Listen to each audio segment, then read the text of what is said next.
Welcome back to our continuation of techniques in cell biology, lecture 2. Let's talk about flow cytometry, and this is just an introduction into it. There's a lot more detail, but we're going to get to the point where there's an understanding of how it's used in cell biology. Okay, so flow cytometry there. What are we talking about? Well, the definition is measuring properties of should be of cells. Okay, so somebody of cells as they flow in a fluid suspension across a light path, and that's usually lasers. Okay, when we're talking about fluorescence, lasers. So properties of cell as they're suspended in fluid, suspension. Okay, that means that they've not settled to the bottom. They're actually in a suspended state, and they are put across a light laser path, and that can measure properties, size of cells, or is one property, complexity of cells, complexity, internal complex. So are cells complex? Look at this X here. Complex or not? So that's the definition. So how do we do that technique, flow cytometry? Well, obviously there are machines to do that. This is another definition. Flow refers to a fluid suspension stream. Cyto is the cells that we're looking at, and then there's a measurement activity. So these are cell cultures. These are cells from like a blood sample or other kinds of biopsy where cells have been separated. Okay, a diseased animal or individual, you're separating cells out. This seems complex, but let's just kind of break it down here. Uh, this is the so-called flow cell where the cells in suspension are at, and there is a laser, and in this case it's 288 nanometers. It comes through, and the light beam is focused, and there's a filter, and then you get to something called FSC diode. And if you look up, that means forward scatter detector. So when light hits a cell, a lot of the light goes through it, and that light that goes through it is measured. There's also light that is scattered. It's called side scatter, and that light goes up to this 90-10 beam splitter, and this is called the side scatter. So in this machine, we're getting something called forward light scatter, side light scatter. We also have the potential to measure fluorescent waves. This is green. This is kind of a reddish orange, and this is a kind of more yellowish color. These FL1, 2, and 3 are fluorescence detectors. So how does a cell get fluorescence detectors? We can put some type of chemical in the cell, and they can have a fluorescence. If they're, we can also take labeled antibodies that have a fluorochrome, and that will give them a fluorescent marker. And this can measure 3 different proteins or markers or states of fluorescence at different wavelengths. So a flow cytometry gives you information about cell size, complexity, and can give you aspects of proteins on the surface or other kinds of properties that we measure by fluorescent molecules, and we'll get into that. This is just setting the table for that machine here. This is another cartoon I found. There's the laser. This is the cells in suspension, and the light is hitting this cell here. Okay, so this is the forward scatter, the light that goes across. So notice on this side of the cell, there's no blocking of light. So notice the thickness of the bars. And then light going through the cells is diffracted and the intensity is less. So this detector can measure this distance, and that is what? Size. Okay, size. So a small cell would have a smaller distance here. A large cell would tend to have a large. So in a population of cells, we can get a measurement of all cells, and that sensor is fed into a computer, takes the data, takes this distance, understands the intensity, and gives you the size of that one cell. Notice an enlarged nucleus here, and we get side scatter. And again, we have light from either side of the cell, and then we have light that's going through and scattered. And notice certain nuclear material is in groups or kind of clustered. Some are solid, some have a different shape than those two. So we can get this information about complexity from the side scatter. So all that information is saved, and so if we ask the question, what does the population look like, we can actually get a graph showing the size, average size in the population, and the range of the cell size and the complexity of the cells.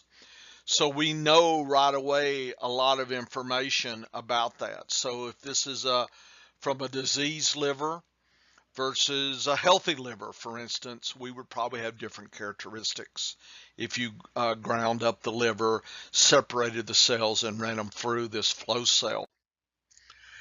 So it's a simultaneous measurements of multiple characteristics of a single cell in a mix. You can measure 500 to 4,000 cells per second. So you're getting a lot of data very quickly. And of course, there's databases, and that information, the informatic information, is saved. And you can start making predictions about the nature of cells and their complexity.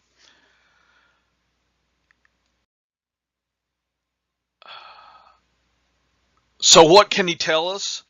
They can tell us the size. We showed you the distance that the forward scatter would give us that information. And it's called granularity or complexity, and that's from the side scatter. And then we talked about fluorescence detectors, different wavelengths here depending on the fluorochrome. So we can get a lot of information very quickly in a cell, a mixed population.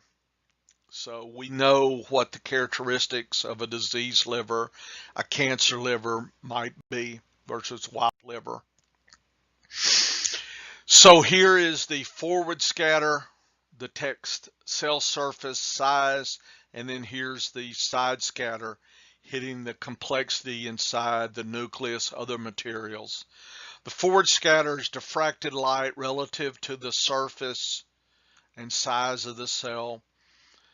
Okay, detected along the axis of incidental light, so it's moving in that direction. Side scatters reflected, and refracted light is related to the complexity of the cell and at 90 degrees to the laser beam. So it's called forward versus side scatter.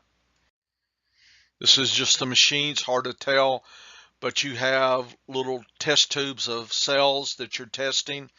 They're taken up and put through a flow cell, and you get profiles and data that are stored here on this machine. This may be a little out of date, but that's so we have the mystery box here, the black box, but we've kind of showed you inside a lot of complexity.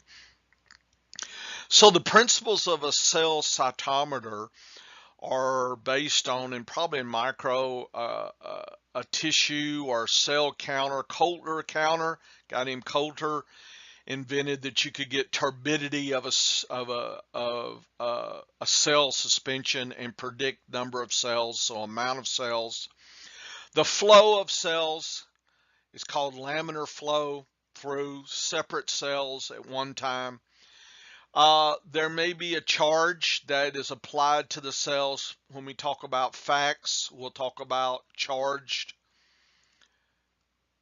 cells to help separate cells. So with flow cytometers, in general, we're just getting characteristics. But of specific type, it's called FACS, and we'll talk about how cells can actually be separated. So you have a mix, you can figure out what's going on in that mix, and then you can separate cells within that mix. So you could take a cancer, say leukemia patient, normal patient, and separate out normal versus cancerous white blood cells, for instance.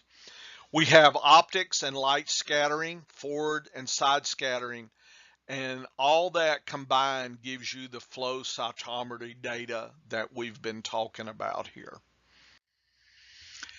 So particles are carried to the laser intercept in the flow cell, and any particle, and it gives you a size 0.2 to 1.5 microns is suitable. So probably even bacteria to pretty large cells. And the flow cell, or it's called the sample core, is where the fluid stream is located. The particles go through where the laser shines in the flow cell. They scatter the light forward and side.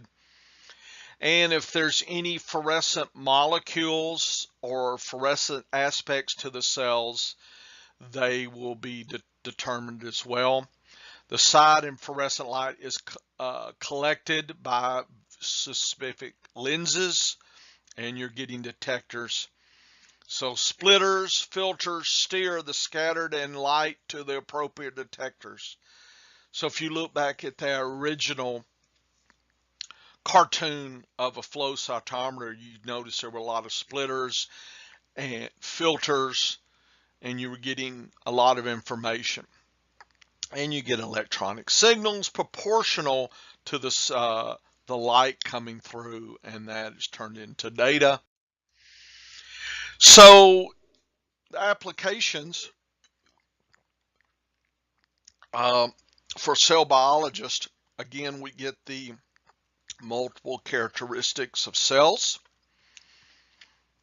side and forward scatter for complexity.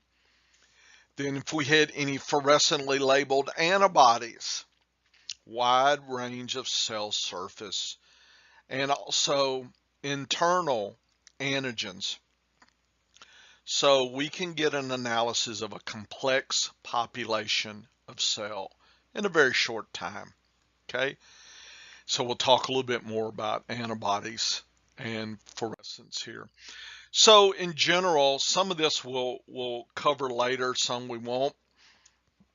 But subsets of cells can be measured, and figuring out what type of white blood cells these are, it's called immunophenotyping, especially in lymphomas and leukemias. You can figure out what type of white blood cells are at a high level or a low level. Fluorescence activated cell sorting, FACS, not like the fax machine. FACS is called FACS, cell sorting, so we can actually separate cells. And cells will be kicked into test tubes for further testing. We can figure out the amount of DNA. Think about from G1S to G2 to mitosis, the amount of DNA in cells. So in S phase, the cell's DNA is doubled. Okay. So when cells are dividing, then cells have more DNA than usual in mitosis. So you can quickly look at a population and see who is doubling, who's in mitosis, who's past S phase, who's in G1. So you can get a lot of information that way. Cell cycle analysis, we have various fluorescent dyes to measure the cell cycle. So depending on the cell cycle, depending on the fluorescent dye, that will stain them. And then we could look at a disease situation and on average out of 100 cells, how many are dividing, how many are in G1, S, G2, mitosis. And that can give you some landscape view of a disease situation. How many cells are dying in a population? Okay, we can measure apoptosis by cell flow cytometry. And we can then measure proliferation assays. Cells that are, say, in G0, we'll restart them with growth factors, whatnot. We can see how fast they're doubling and the growth curves and how they're responding, say, in the presence of drugs or other kinds of chemical manipulations or genetic manipulations. So this is just the properties of the forward and side scatter. We've talked about that. And the fluorescent molecule, we have wavelengths or have filters to detect them. And so the fluorescent intensity at any wavelength is associated with the amount of the fluorescent molecule. So the amount of protein on the surface that's labeled by a fluorescent tag. These are white blood cells, eosinophils, neutrophils, basophils, and notice the complexity of the nucleus is different. So if you took blood from a leukemia patient, its complexity would be different than wild type, for instance. Okay, and if you had a lot of eosinophils, okay, eosinophils are diagnostic for parasites. So if you've got some type of parasitic infection, you took a holiday outside the country or even in certain parts of the country, if you don't sterilize the water or drink pond water, you can get parasites and you would have an elevated level of eosinophils. So each one of these cell types has size and complexity characteristics, and we can measure the amounts of these in a patient's blood. These are red blood cells here. Very uniform. Okay. Very uniform. So here's the size we can measure, the amount of granules. Certain cells have secretory granules that release things like histamines. This is immune cells that can release in an infection or an allergy. So we could look at granularity, how many secretory granules, and then any kind of markers on the surface. Here's white blood cells, leukocytes, and we can get populations here, and this will measure, obviously there's a lot more of these guys, and look at the size. So big cells and a lot of them here versus these are smaller cells and fewer of them. So you can get a profile. Here's lysed whole blood, neutrophils are here, monocytes there, lymphocytes are there. This is from forward light scattering getting side, and then side scatter is complexity. So neutrophils have different high complexity, high size. Lymphocytes, low complexity, low size. Okay, notice where they're coming out on the different axes here. So a wild type sample, a patient with maybe undiagnosed leukemia would have different profiles here, other kinds of blood diseases as well. Certainly we're able to do that. So what about this fluorescence we've been talking about? If you remember our last discussion about antibodies, how we can apply molecules to the non-antigen binding side, the so-called constant region. This is this region in here, okay? And this is a fluorochrome fluorescence chemical. And we can add antibodies to two different markers, the blue marker, the orange marker. And if the cell has blue markers, then this will attach. If the cell has orange markers, it will attach. And you'll have then those cells have blue and orange. Some cells will only be blue. Okay, some will only be orange. Some will have neither. And some will have both blue plus orange. So right away we get 4 different types of cells in a situation. So that's part of the analyst. So we can get size, complexity in blue only, orange only, cells that have none, cells that have both. So depending on the markers, depending on what type of cells these are, this is a way to and that's called two-color direct staining of cells. Two-color, two fluorescent. And here's what you might see. Red, green, and if there's both, it will be yellow, right? Red and green make yellow. So we have some cells that have some yellow, some cells that are all red, some cells that are mostly green, some cells that are green with some yellow. So you can get an idea about complexity just by those two markers.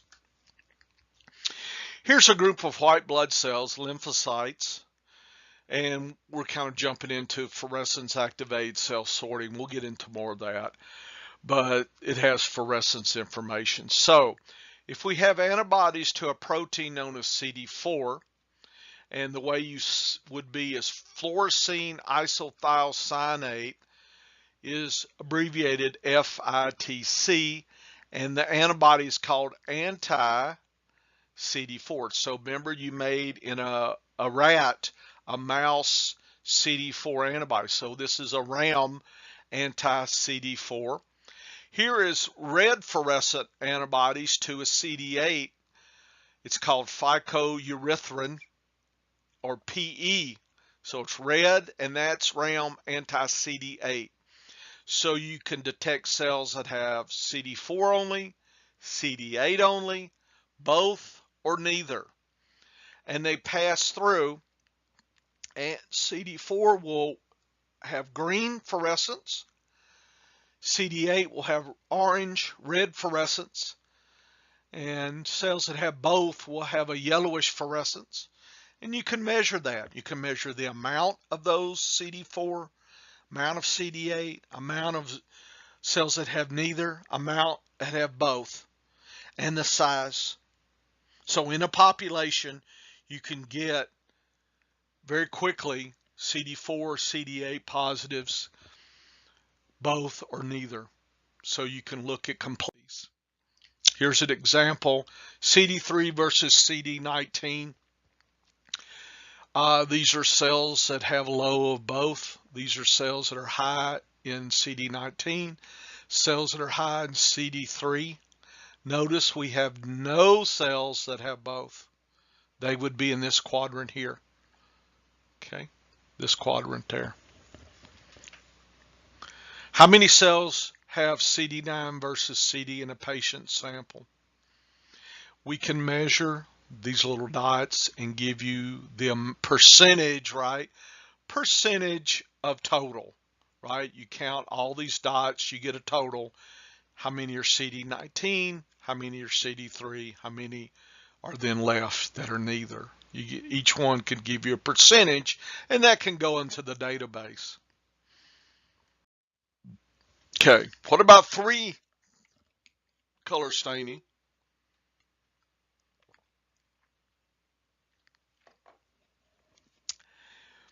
It's hard to tell. These antibodies are kind of yellow. Oh, well, I'm drawing the antibodies. Hey, and then here they are bound. Okay, so bound to the proteins that these recognize. Okay, so again, you can analyze cells that have all 3, cells that have combinations of 2, cells that have just 1, cells that have neither. So again, with 3, you get a lot more complexity here. So here's yellow, red, and green as your 3, okay, in the population. So it looks like a lot more yellow, a little bit kind of green and red, about the same, maybe a little bit. So now what does that look like? Well, you have to play because you can only measure 2 channels at once. So CD3 versus CD4. Here's a lot of cells that have both. Few cells that have just CD4. A lot of cells have just CD3, and a lot of cells have both. Here's CD4, CD8. Here's CD3 versus CD8. And so now we have a complete aspects of percentages of all these complex cells in, say, a patient's blood sample. Okay, and that can give aspects on disease or whatever we're looking at this point. So the computer keeps this profile. It's in the database. You can compare and get statistics when you're doing multiple patients. You can end up getting a lot of good stats and ask questions. You know, do we believe what we're seeing here? You know, is associated with a disease of some type. You can answer that statistical. So this is just, found this figure of light scatter, and it's showing you can detect cells, red blood cells, dead cells, granulocytes, just by the characteristics.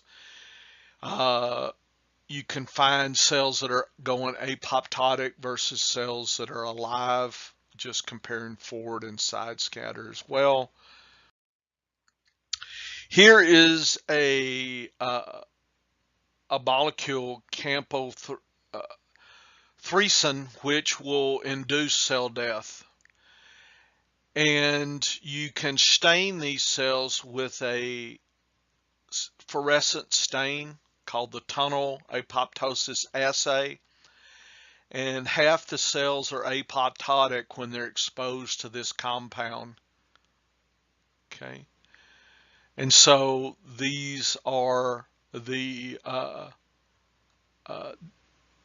dying cells. These are the living cells. So you can get the percentages in a situation. Okay, the cell count versus fluorescent. Here's just another way you can look at human CD4 versus the amount. So when we showed you the 4 panels, each panel can be broken up and we can get the amount in a different way and calculate. So if you've had calculus, you can actually integrate under that peak and get a number, and that is associated with the amount of cells. Okay, so you could figure out the amounts of cells. So these would be CD 4 positive, and these are negative cells. Okay, so you can get a percentage of cells. Okay. Clinical applications, you can look at the DNA content of cells. A lot of tumor or cancer cells have abnormal amounts of DNA, so you can use this to detect cancer. You can look for cancer proteins on the surface, or you can measure the amount of DNA with this propydium iodide, and so cells can be looked at that way, and that gives the amount of DNA in the nucleus. And cancer usually has dramatic gains or losses in DNA, and so we can look at cancer cells. Abnormal content in tumor cells, we can look at the tumor cell population, and usually it's associated with disease. Okay. There are certain benign conditions. And then cell cycle analysis. Cells can be in G1, 2, 3, mitosis G0, and the amount of DNA will obviously change from 2N to 4N. And you can get the DNA profile for a proliferating culture. So at any one time, how many cells are in G1 or just coming into S versus leaving S versus in mitosis. You can get an idea of how fast and the amount of cells moving through growth. So that was my 10-cent tour of flow cytometry. I think I'll stop here as a natural stopping point, and then the next block will carry us through fluorescence activated cell sorting. Okay. Come back for fun and games. Thanks.